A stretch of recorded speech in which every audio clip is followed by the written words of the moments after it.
Hola, ¿cómo están? Bienvenidos a un capítulo más de Escena del Crimen. Hoy vamos a irnos a uno de esos casos que tienen las características de otros que habrán escuchado, que envuelve, digamos, la vida de estos ciudadanos alemanes o extranjeros. Vamos a ponerlo en la generalidad porque muchos, digamos, tienen esta particularidad de retirarse o jubilarse en sus países y venir a pasar, digamos, esa vida, esos cuarteles de invierno en nuestro país, comprarse un terreno generalmente en cordillera y ahí, bueno, vivir con esa comodidad, con esa holgura económica. Y este es precisamente el caso de Johann Maximilian. Pero lastimosamente, después de un tiempo, él formó su familia. Aquí no viene aún lo lastimoso, hasta ahí parecía hasta bueno, tenía una linda casa, pero encontró la muerte en toda esa cuestión que pintaba bien.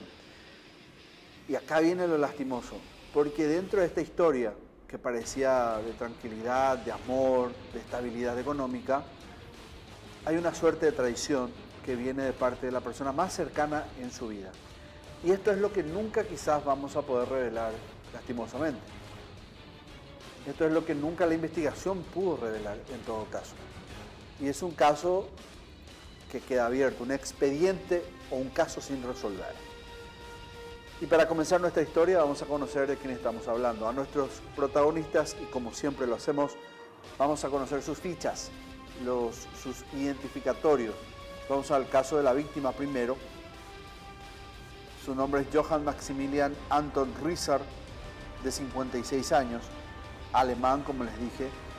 La profesión de él es ingeniero forestal, o era, domiciliado en el barrio Villa del Rosario, en Piribebuy. El hombre fue asesinado en su propiedad y en aquel entonces los autores se llevaron $17.000. Y mantengan esta cifra en la memoria porque en parte la historia va a ir sujeta a este monto. Y los sospechosos de aquel asesinato son varios. Comencemos por quien era su esposa, Julia Galeano Barrientos, paraguaya ella, ama de casa, domiciliada en el mismo lugar, barrio Villa del Rosario, en Piribebuy. Ella fue detenida en compañía de su sobrino Abel Barrientos. El siguiente es Adalberto Ramón Saravia Galeano, de 25 años, de nacionalidad paraguaya. En la ficha policial figura como estudiante en cuanto a su profesión. El domicilio en la capital, en Asunción. Fue detenido junto con sus hermanos Nelson y David Saravia Galeano. Los Saravia también son clave dentro de esta historia. El otro sospechoso es Wilson Martínez Báez, de nacionalidad paraguaya, suboficial de policía, también de Piribebuy. Él fue capturado como presunto autor del crimen. Acá comienza a ponerse turbia la historia porque el siguiente también es policía. Cristian Cardoso López, paraguayo, su rango es suboficial, Piribebuy, también misma ciudad, fue capturado como presunto autor del crimen, al igual que el que le predecía, estaba anterior al caso de Wilson Martínez Báez. Y ahora comencemos en la historia, en la crónica. ¿Qué ocurrió en esta segunda semana de agosto del año 2004? Porque hasta ahí nos lleva nuestra historia de hoy, nos sitúa en ese año 2004. Ustedes saben que una de estas particularidades, además de esto que yo les conté al principio, de estos ciudadanos extranjeros que al retirarse de su profesión se jubilan, tienen una muy buena cantidad de dinero, y esto, bueno, hay veces que se triplica o se cuadruplica su valor cuando vienen a nuestro país, ese valor del dinero. Ellos compran terrenos importantes, una extensión importante, interesante, les gusta esa tranquilidad que hay en ciudades de cordillera, generalmente en ciudades de cordillera. Otros deciden ir al sur, en este caso en Piribebuy. Y él tenía una casa fortificada prácticamente, de murallas altas, ¿verdad? Con una cultura y un carácter muy hermético de mantener, digamos, su privacidad muy, digamos, bajo llave, por decirlo así. quizás ese punto en particular hizo que la investigación a partir de ahí haya sido un poco complicada o bastante difícil de descubrir, porque ahora ustedes van a ver qué fue lo que ocurrió, pero como dato clave, justamente el hecho de que no se haya sabido, no se haya visto, no se haya escuchado y no se haya tenido mucho detalle de qué fue, cómo lo mataron a este hombre, es que nunca se supo realmente quién tuvo la intención, quién planificó, quién realmente entró a asesinar tan violentamente a Johan.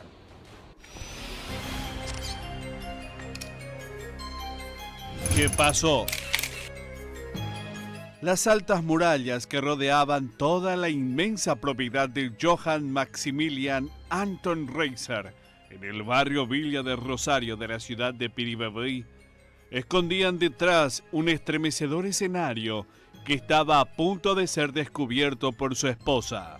Desde hacía ya años, la tranquila comunidad cordillerana era la preferida por los extranjeros para asentarse y establecer sus hogares en las extensas tierras que adquirían para disfrutar de sus años de retiro.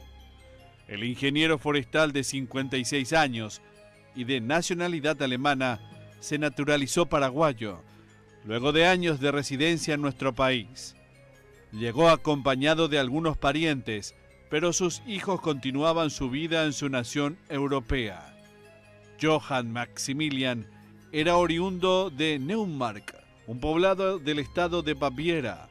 Su arribo a nuestra tierra guaraní se dio en el mes de agosto del año 1988, mismo mes en el que 16 años después encontraría una violenta y sanguinaria muerte.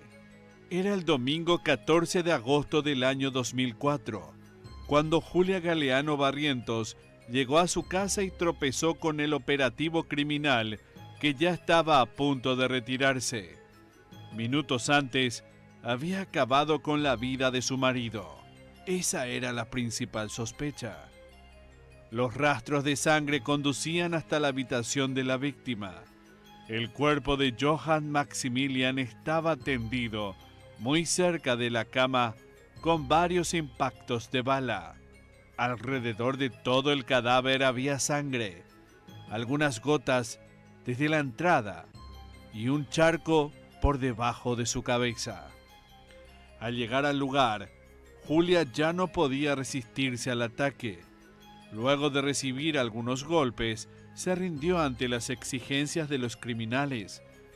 Las puertas habían sido forzadas y un desorden general se observaba en el interior de la casa. Los delincuentes buscaban algo de mucho valor y encontraron la caja fuerte. La vaciaron antes de salir. También se llevaron un arsenal que el extranjero guardaba en su residencia, pero en un sofá dejaron olvidada una escopeta. El accidentado camino de tierra al frente y detrás de la vivienda no retrasó la huida, pues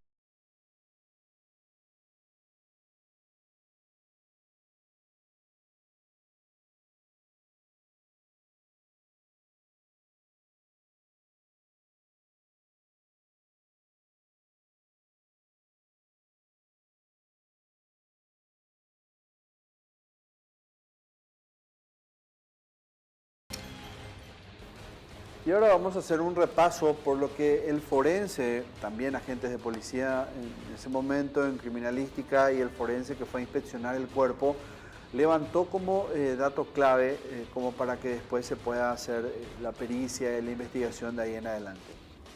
Y hablo de heridas que hablo, las lesiones en el cuerpo que recibió este hombre.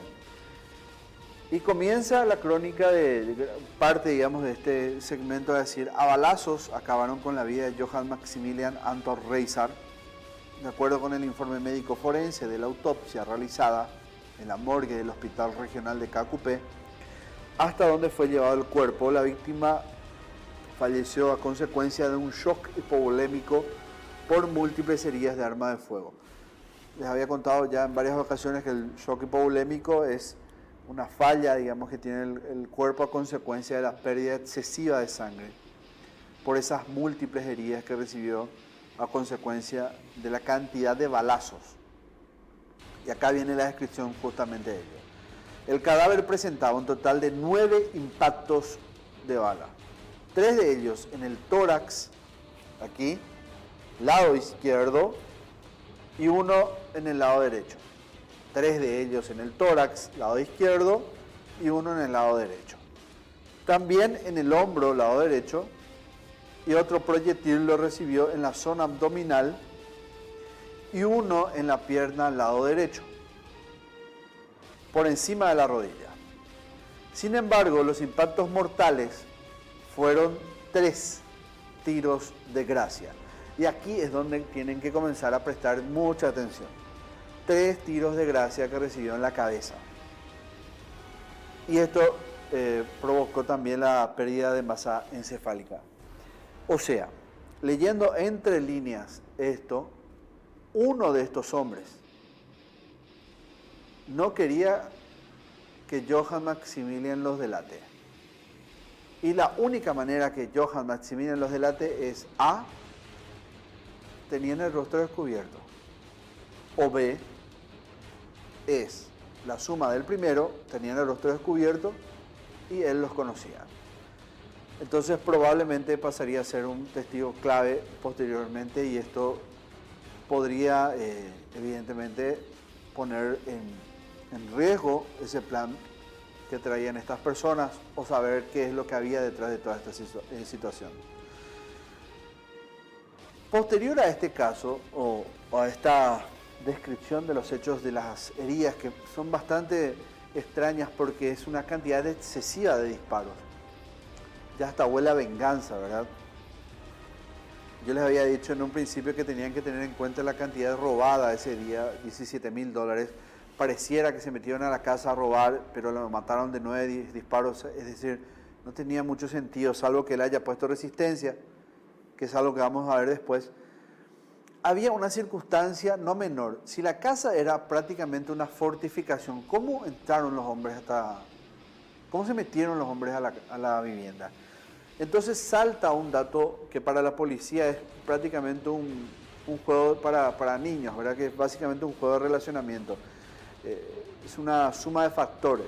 Empiezan a ser como una especie de ecuación. Si es que alguien tiene la facilidad de meterse a un lugar que es muy difícil es porque generalmente cuentan con una ayuda o con alguien desde adentro. Y ahí es donde, como era una pareja, no había niños, no había empleados, etc., comenzó a dudarse de la esposa. Y pasa esta mujer pasa a ser Julia, un objeto de investigación de la policía. Ella comienza a estar en la mira.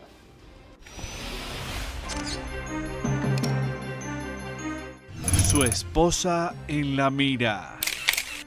La coartada de Julia Galeano Barrientos no convencía a los investigadores del Departamento de Investigación de Delitos de Cordillera. Una serie de inconsistencias en su relato sobre el momento de su llegada a la vivienda y los detalles que no supo precisar con respecto a la cantidad de personas que ingresaron a la casa levantó sospechas en los agentes. Ellos la colocaron al frente de la lista de sospechosos. La joven viuda del alemán fue detenida en su vivienda junto con su sobrino, Abel Barrientos. O sea, no sé, ella ni no lloró, ni ella dijo que se le golpeó. Si a su marido ya le mataron a balazo, porque ella llegó pues después. ¿Y vas a enviar por qué no ya? Nada, tenía de eso su pariente, no, solamente de ella no tenía idea. Según el relato de Julia, en los meses previos al crimen, su marido recibió una serie de amenazas, pero de la misma nunca habló y tampoco había registros ni denuncia formal. Eso es lo que sospechamos de ella. ¿Y por qué si ella tenía miedo, si recibía amenazas, por qué le dejó a su marido todo así abierto? O sea, no ya veo y no le dejó ahí a su marido seguro. Al lado de la antena tele es el mismo, en Colinas de Itaú. Debe ser de los testigos que le dejan. Lo de la gente de allá dijo y ahí lo que le dijo. Que hay gente sospechosa que entra. Anota todos los vehículos. Él. Chapa, eso los vehículos. Yo tengo todas las chapas. O sea, entra y sale la gente de ahí. Rara. La fiscal Liz María Recalde solicitó a un juez que se le realice una pericia psicológica y psiquiátrica como anticipo jurisdiccional de pruebas, luego de imputarla por robo con resultado de muerte en la causa de su marido.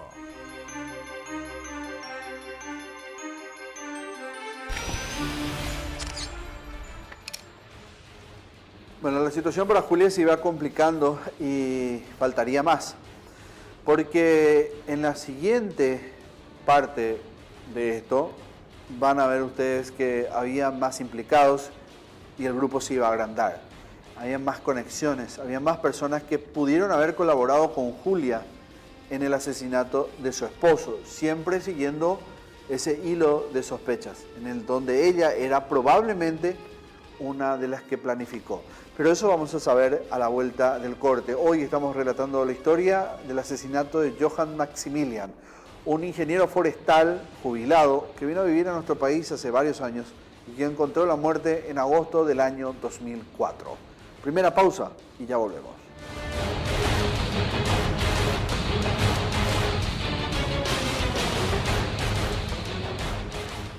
Retomamos la historia.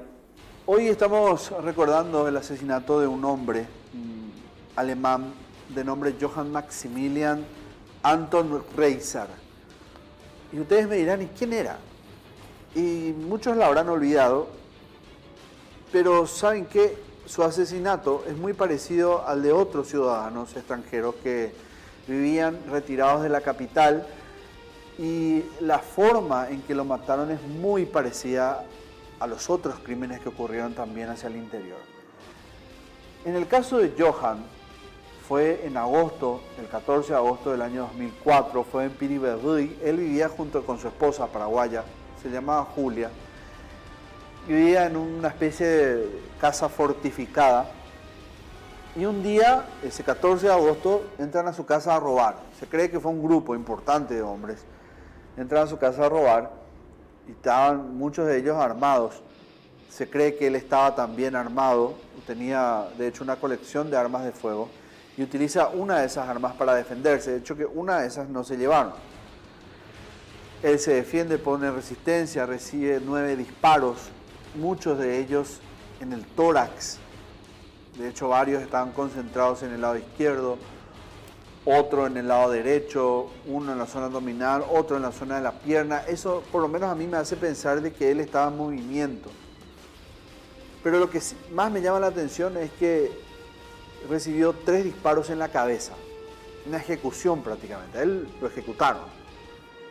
Entonces yo creo, desde mi punto de vista, de que él o le conocía a los integrantes de ese grupo o descubrió algo ahí. Entonces decide matarlo para quemar el archivo, o si no los iba a delatar a todos, quizás, es una impresión mía. Se llevaron $17.000, es lo que cuenta esta investigación. Puede ser de que ese haya sido el verdadero objetivo de aquel asesinato, como puede ser que no. Puede ser que sacarlo a él de la historia haya sido también el objetivo principal, de ahí la tenacidad, la brutalidad, para meterse a la casa y matarlo.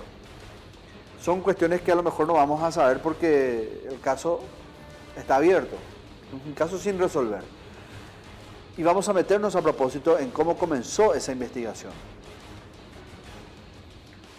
Comienza como un misterio para la policía porque tenía muy pocos datos. Si bien Julia estaba bajo sospecha, como estábamos viendo al final del primer bloque, de la primera parte de esta historia, comenzaban a surgir datos de personas que estaban vinculados a Julia en cuanto a llamadas y otras cuestiones. De ahí comienza a ver la sospecha, porque a partir de que se centran en ella, tenían que investigarla, con quién tenía contactos. Y así comienzan las primeras pistas de la policía. Esta es la parte, los primeros pasos de la investigación policial.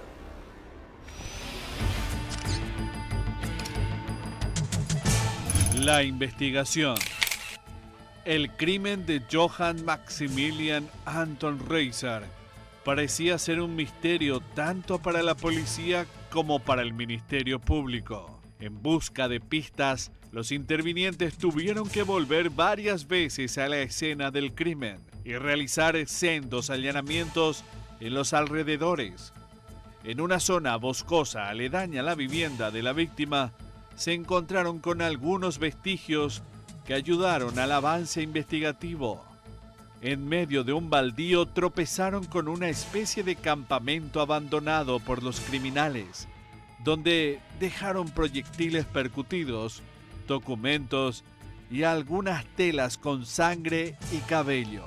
El primer sospechoso en ser identificado fue un policía, Wilson Martínez Báez. Los investigadores supieron que el suboficial de policía manejaba perfectamente los movimientos del fallecido, junto con otro agente de nombre Cristian Cardoso López. A través de los informes técnicos de sus respectivas telefonías, también supieron que ambos mantenían constante contacto con 3 hermanos, Nelson, Adalberto y también David Sarabia Galeano. Llamativamente, todos ellos en contacto regular también con la viuda. Todos estos sospechosos fueron capturados a días después del crimen. En uno de los allanamientos, la comitiva encabezada por la fiscal Liz María Recalde logró recuperar las armas pertenecientes a Johann Maximilian Anton Reiser. No así el dinero. La fiscalía confirmó que de la vivienda fueron extraídos unos $17.000, que en aquel tiempo representaban unos 100 millones de guaraníes, una suma fuerte de dinero para aquel tiempo.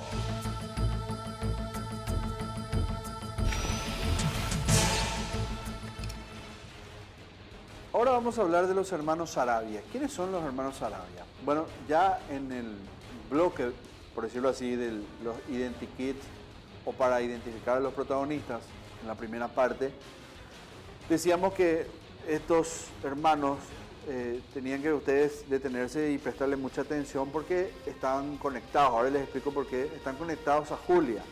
En esa herramienta de sospechas que tiene la policía a la hora de hacer sus ecuaciones de cómo vincular o cuando comienzan a sospechar de alguien, lo primero que hacen es investigar el entorno, el primer círculo de confianza de una persona, luego van al segundo, al tercero, así hasta encontrar evidentemente conexiones que fluctúan, ¿verdad? Es decir, que son muy cercanas y con mucha asiduidad, con mucha frecuencia.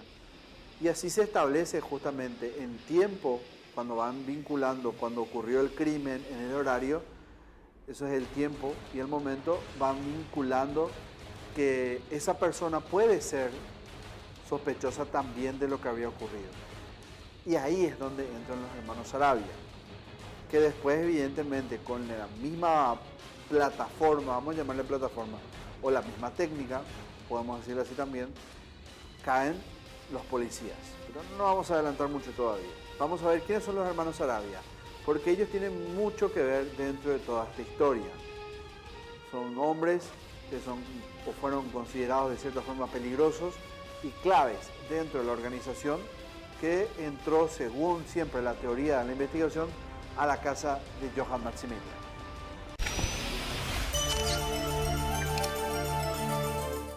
Los hermanos Sarabia. Los hermanos Adalberto Ramón y Nelson Sarabia, aunque aseguraron ante los medios que nada tenían que ver con el crimen, fueron detenidos algunos días después del crimen por su estrecho vínculo con uno de los principales sospechosos. Sí, tenemos miedo, somos amenazados. Pero somos inocentes. Somos inocentes. Que no hablen del tema. Son amenazados para no hablar del tema. Somos inocentes nosotros. ¿Y cómo lo amenazan? ¿Qué le dicen? Va a dicen. Ahora me están diciendo que son amenazados, ¿verdad? Porque no saben de qué forma se le amenaza, que se le va a matar. Después que no me cargó el favor. Somos inocentes, eso sí. Muy inocente. Pero, o sea, no amenazas. No tenemos, no tenemos Nunca digamos este caso. antecedentes penales, nada. Amenazado de muerte. Pues está diciendo ahí. Ellos, ¿por qué y quién es que les está amenazando? Entonces acá es un lugar poder. Claro, y van a eliminar la posibilidad de un mejor. Por supuesto que no son comprometidos a eso y nosotros no queremos dar oportunidad a nadie. Incluso dijeron temer por sus propias vidas. ¿Hace cuánto tiempo le conocen a Will? Puedo decir que juegan partido y eso. ¿Hace cuánto tiempo que vuelve a ver por el barrio? ¿Cómo? ¿Hace cuánto tiempo vuelve a ver por el barrio? Hace mucho tiempo que se mudó. No sé qué tiempo exactamente, pero hace tiempo ya. Pero ustedes hablaban con él. ¿Cómo? Hablaban con él. No. ¿Y cómo aparece el extracto de llamadas, los números de teléfono de ustedes con el de Wilson, que les llama por teléfono? El abogado está manejando todo. Ambos detenidos insistían en su inocencia y daban a entender de que había algún interés de las autoridades para acusarlos, por lo que solicitaron que el caso pase a manos de investigadores policiales y fiscales que provengan de la capital del país. ¿Por qué decís Porque eso? somos inocentes, somos conscientes de que somos inocentes. ¿En la autoridad porque no confiamos? Solo que confiamos en Dios y la Virgen. Yo confío menos en Dios y la Virgen y quiero que se haga justicia. Vos pedís que se intervenga ya desde Asunción. Desde la Asunción que ahora ya lo se puede. Por favor. Nosotros llegamos acá como detenidos nomás, ¿verdad? Y nos soltaron, no teníamos así, no teníamos. Pero si algo llega a pasar, para mí que están involucrados para la fiscalía y todo. Yo quiero por eso una seguridad sustitutiva para mí. Ellos creían que no tenían garantías con los encargados de la investigación de la ciudad de Caacupé, especialmente por parte de la fiscal del caso, Liz María Recalde. Además de Adalberto Ramón y Nelson, también estaba bajo la lupa de los investigadores otro hermano de ellos, David Sarabia Galeano. Tiempo después, ante la falta de pruebas, todos ellos fueron desvinculados de la causa.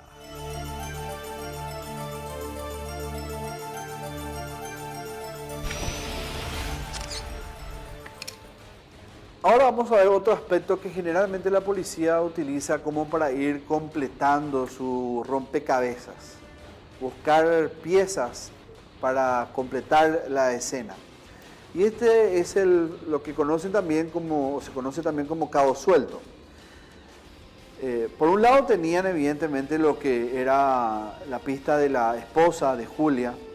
Ya Julia se conectaba con los hermanos Sanabria y los hermanos Sanabria con los policías. Y faltaba, digamos, algo más. Es decir, cómo se movieron ese día, cómo llegaron a la casa. Ellos tenían algo fundamental. Un rastro de sangre que salía de la casa. Y sabían también que las heridas que tenía Johan en el cuerpo les hablaba de que él puso resistencia. No se llevaron todas las armas, probablemente él se defendió. Entonces eso dice que hirió a uno, por lo menos a uno de los que se metió a la casa. Y eso en su conjunto, como no se pudieron meter o venir caminando hasta la vivienda, probablemente les haga o les abre el panorama de un vehículo que quedó con rastros de sangre. Y ahí es donde empieza a correr la teoría de que había un automóvil que fue llevado hasta un lugar para borrar esa evidencia. Y así encuentran un chapista que cometió un error y dejó un cabo suelto. Esta es la pista.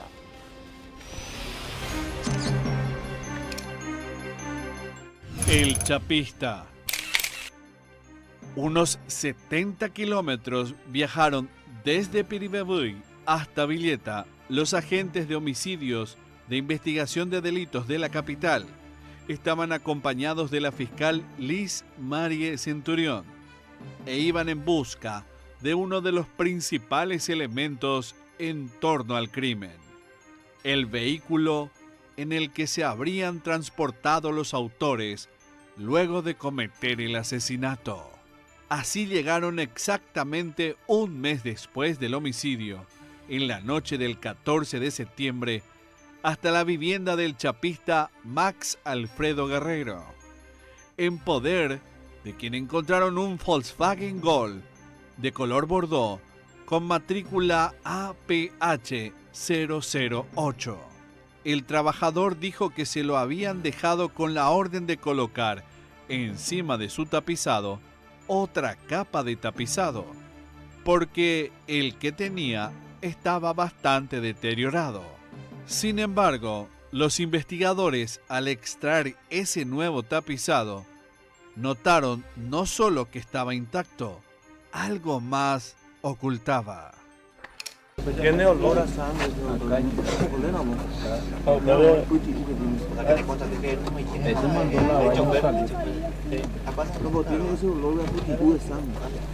número no estaba en la casa de los Arabia, ese 008. Hay una chapa en la casa de los Arabia. ¿Ah? Coincide. Ay, Miguel, 08. Sí. ¿Y ese? Y ese otro lecho. Exactamente. Los Arabia. El APH. Que las no se hacen, ¿te acuerdas? Esta chapa estaba en la casa de los Arabia, ese número. Sí. ¿Te acuerdas?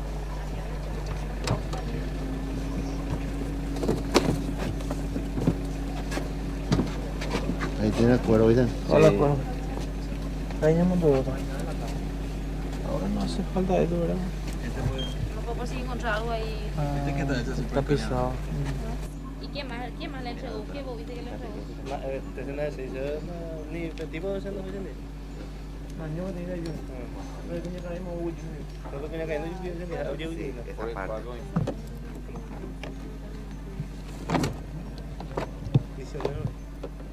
Ahí. Ahí. Mira. Ahí está. Pues. No hay que quitar, no hay que quitar. Ahí. Alzamos. Mira.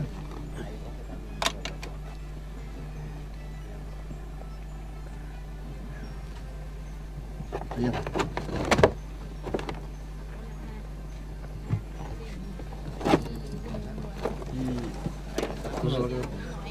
Porque se rompía todo. No, porque se rompía todo, dijo. No tiene absolutamente Acá. nada. Acá, ahí, mira. Ahí dejamos tu mano, ahí podemos poner barato. ¿Eso? Porque se lavó Se lavó, y entonces tapizó raro.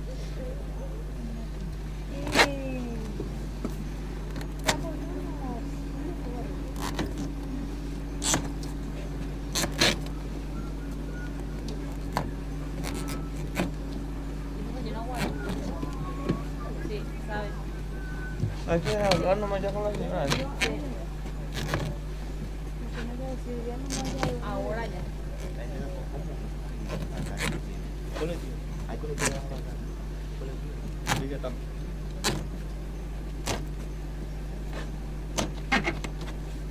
Acá hay sangre. Ay, sí, Hay ahí, sangre. ahí hay sangre, sí. Ese no está bien esquina. Mira un poco. No, mira. negro, Mira. negro, sí, Sangre. sangre. Acá está.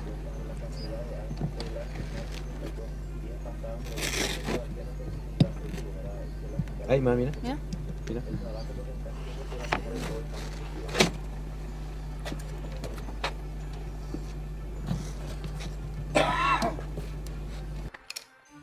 El chapista Max Alfredo confirmó que fue el suboficial Wilson Martínez Báez quien dejó en su taller el vehículo solo días previos al allanamiento en su local, con la promesa de pasar a buscarlo al día siguiente, pero nunca más lo retiró.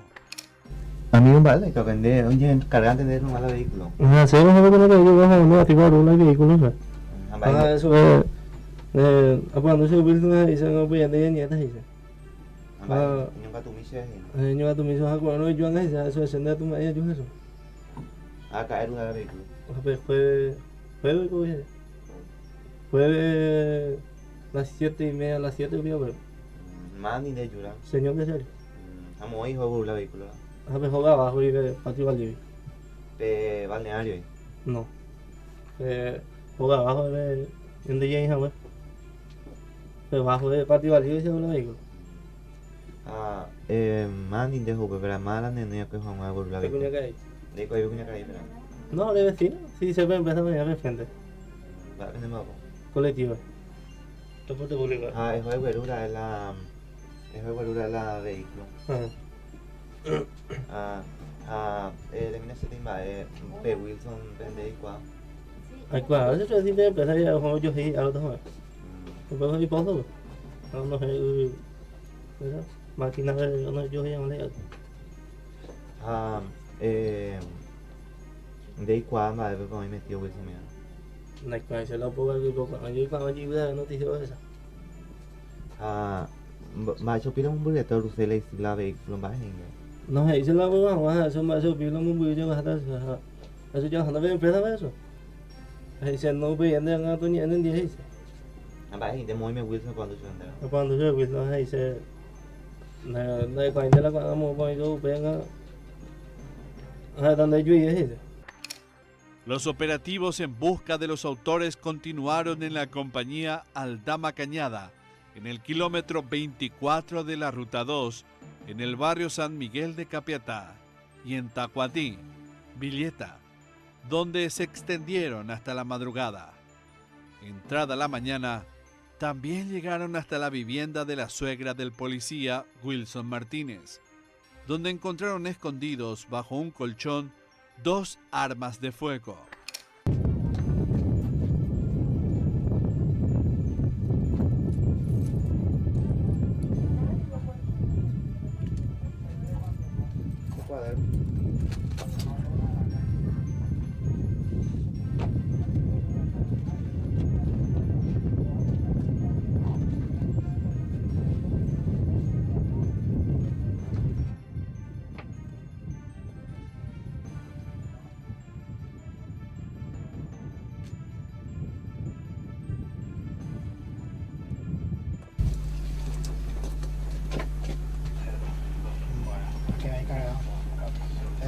Está cargando. Katanya tren se salió todo cae. No está ahí ya. Ya. Nada más.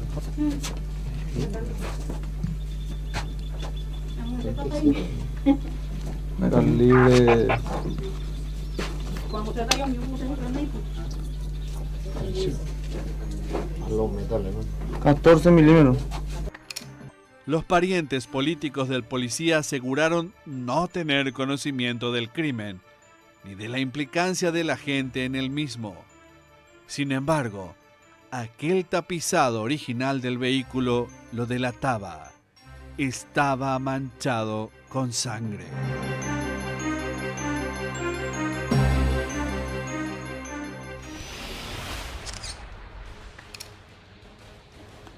Vamos a hacer nuestra segunda pausa, la última en Escena del Crimen, y nos queda un último capítulo por contar, una última parte de esta historia, la del asesinato violento que sufriera Johann Maximilian, un ingeniero forestal jubilado alemán, allá por el año 2004 en Piribebuy, donde estaba envuelta, bajo sospecha, envuelta ella, su esposa Julia, unos hermanos, los Sarabia, unos agentes de policía y otras tantas personas más que seguramente a lo mejor no sabríamos porque la investigación no prosperó y se quedó por el camino. Última pausa en Escena del Crimen y ya volvemos.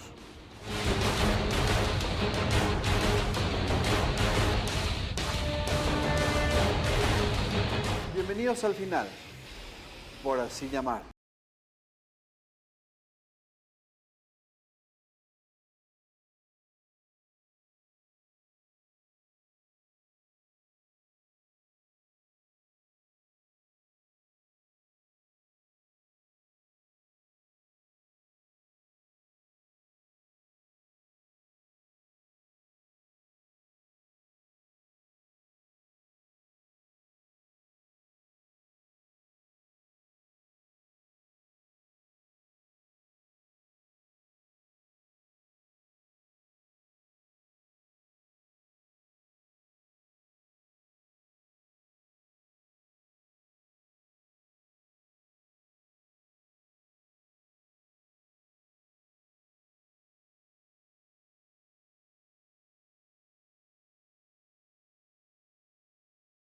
de todo esto. La fiscal de este caso, la fiscal, y aquí la tengo anotada, la fiscal Liz María Recalde, un día de la nada decidió inhibirse. No sé si un día de la nada, lo cierto es que ella se apartó. Ella decía haber tenido motivos para apartarse de la investigación, y quizás hasta ahí todo bien, porque puede tranquilamente ocupar otro agente del Ministerio Público de la investigación, si es que evidentemente eso permite que todo proceso natural, ¿verdad?, de pesquisa continúe su camino. Y acá viene, digamos, la cuestión. Eso no ocurrió, y acá otra vez entra la polémica. Porque esa fiscal, la primera, Liz Marie, le llamó a su colega un día y le pide que procese al hijo de este ciudadano alemán asesinado por obstrucción. Y acá van a conocer y entender por qué. Esta es la última parte del caso del asesinato violento que sufrió Johann Maximilian.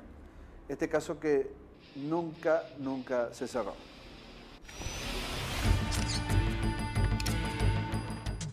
Demandó al hijo. La carpeta fiscal sobre la muerte de Johann Maximilian Anton Reiser no tardó en quedar olvidada en un escritorio. Las fuertes presiones por parte de la defensa de la esposa Julia Galeano Barrientos y los demás sospechosos pesó más que el duro martillo de la justicia. El 31 de diciembre del año 2004, en medio de una testifical sobre el asesinato, la abogada Liz María Recalde tropezó con una causal de inhibición en el caso y solicitó ser apartada de ella. Desde entonces, la balanza de Astrea se inclinó en favor de ellos. En marzo del año 2005, un tribunal de apelaciones revocó una resolución del juez de Caacupé, Segundo Ibarra, que a pedido de la fiscal Liz María Recalde dispuso el examen psicológico y psiquiátrico de la imputada. Julia Galeano entonces denunció que había un interés desmedido de la funcionaria del Ministerio Público para acusarla del asesinato de su esposo, y denunció a la fiscal de Caacupé. Días después de que esta fiscal decidiera abandonar el caso, Julia había presentado un pedido de recusación.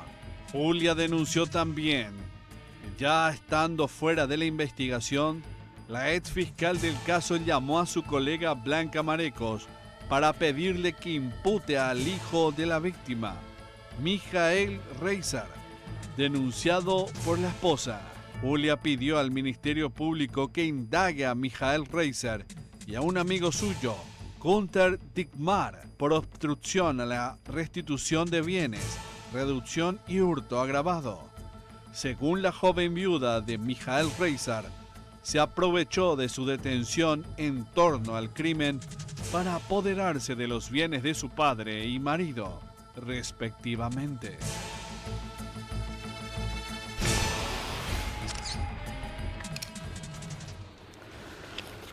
Y así llegamos al final, ¿verdad? Con mucha incertidumbre, con más preguntas que respuestas. Hubiésemos querido realmente brindarle un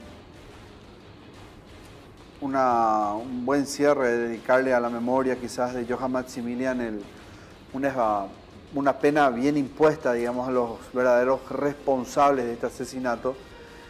Pero lastimosamente eso no se puede, porque el caso quedó ahí. Los paraguayos le decimos a esto lo pareí, ¿verdad? En la nada.